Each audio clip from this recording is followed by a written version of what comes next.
સુરત મહાનગરપાલિકા સંચાલિત નગર પ્રાથમિક શિક્ષણ સમિતિની સામાન્ય સભા મળી હતી, જ્યાં વિવિધ મુદ્દાઓને લઈ ચર્ચાઓ કરાઈ હતી। સુરત નગર પ્રાથમિક શિક્ષણ સમિતિ સામાન્ય સભા યોજાઈ હતી, જેમાં મહત્વના મુદ્દાઓને લઈ ચર્ચા કરાઈ હતી। સ્વચ્છતા માટે ગ્રાન્ટ વધારવા તેમજ કર્મચારીઓને પ્રમોશન થાય તે માટે વહેલી તકે રોસ્ટર તૈયાર થાય તે મુખ્ય મુદ્દા રહ્યા હતા। અગાઉ શાળાઓને સ્વચ્છતા માટે 5,000 આપતા હતા, જેમને વધારી 15,000 સુધી ગ્રાન્ટ વધારવામાં આવી છે। શાળામાં સ્વચ્છતા માટે SOP પણ બનાવવામાં આવી છે। તો નગર શિક્ષણ સમિતિને લગતા 32 જેટલા મુદ્દાઓ પર ચર્ચા કરાઈ હતી। બીજી તરફ મુદ્દાઓ મળતા લાભને મંજૂરી માટે સામાન્ય સભા મળી હતી। राजेंद्र कापड़िया, अध्यक्ष नगर प्राथमिक शिक्षण समिति सूरत। सामान्य सभा योजाई थी, क्या काम महत्वना था? आज सामान्य सभा योजाई थी, कदाचना ए सामान्य सभामां अमारी छेल्ली होई शके एटले दरेक सभ्योना कामगीरीना अभिनंदन पाठव्या हता। शाळा शासनाधिकारी, इंचार्ज शासनाधिकारीनी कामगीरी अमारा कर्मचारीओ जे ओछा होवा छतां पण श्रेष्ठ कामगीरी करी रह्या छे एने अभिनंदन आपवामां આવ્યા હતા। અને ત્યારબાદ આપણે સામાન્ય સભાની શરૂઆત બાલવાડીના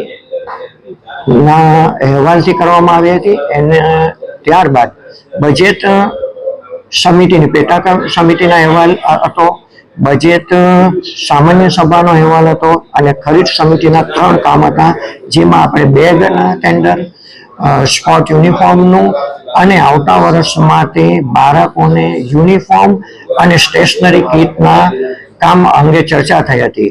અને ત્યારબાદ ભવન સમિતિ દ્વારા જે શાળાઓમાં સફાઈની ગ્રાન્ટ વધારવામાં આવી હતી એ કામ અંગે ચર્ચા થઈ હતી। વિપક્ષ દ્વારા સ્કૂલ સ્પોર્ટ્સ યુનિફોર્મ માટે વિરોધ કરાયો છે, મોટા કામમાં આ બાબતે શું કહેવું છે?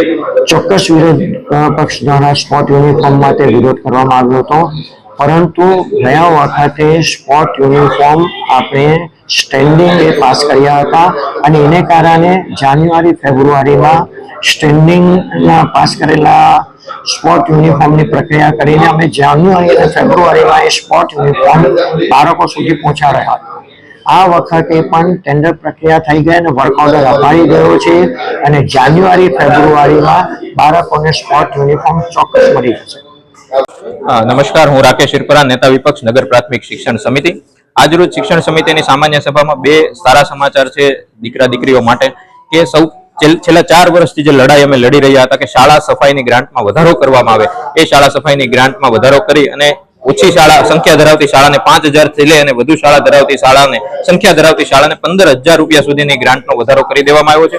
બીજું કે દીકરીઓને સેનેટરી પેડ આપવાની જે માંગણી આપણા છેલ્લા 4 વર્ષથી હતી, ગઈકાલે માનનીય સુપ્રીમ કોર્ટે એને ઓર્ડર કર્યો છે કે ભાઈ તમામ શાળાઓએ આપવાનું છે, તો સમિતિ પણ એના ઉપર પગલાં લેશે એવી એમણે બાંહેધરી આપી છે। બીજું જે મુખ્ય વિરોધના મુદ્દા હતા એ કે બાળકોને હજુ સુધી શિયાળો પૂરો થવા આવ્યો છતાં હજુ સુધી બાળકોને સ્પોર્ટ્સના યુનિફોર્મ 2000 વર્ષ 25-26ના મળ્યા નથી અને સ્કૂલ બેગ પણ મળી નથી। એટલે કે મળતા વર્ષ પૂરું થઈ જશે તો કરોડો રૂપિયા જે સ્કૂલ બેગ અને સ્પોર્ટ્સ યુનિફોર્મ માટે વાપરવામાં આવે છે એ જો બાળકોને સમયસર સ્કૂલ બેગ અને સ્પોર્ટ્સ યુનિફોર્મ મળે તો એનો યોગ્ય ઉપયોગ થાય। આ નહીં મળવાને કારણે શિક્ષકોનો, કર્મચારીઓનો સમય બગડે છે અને અંતે બાળકોની ગુણવત્તાસભર શિક્ષણ ઉપર અસર પડે છે। તો આ તમામ વસ્તુઓ સમયસર મળે અને પ્રક્રિયાઓ સુચારુ રૂપે ચાલે એના માટે વિરોધ અને રજૂઆત કરી।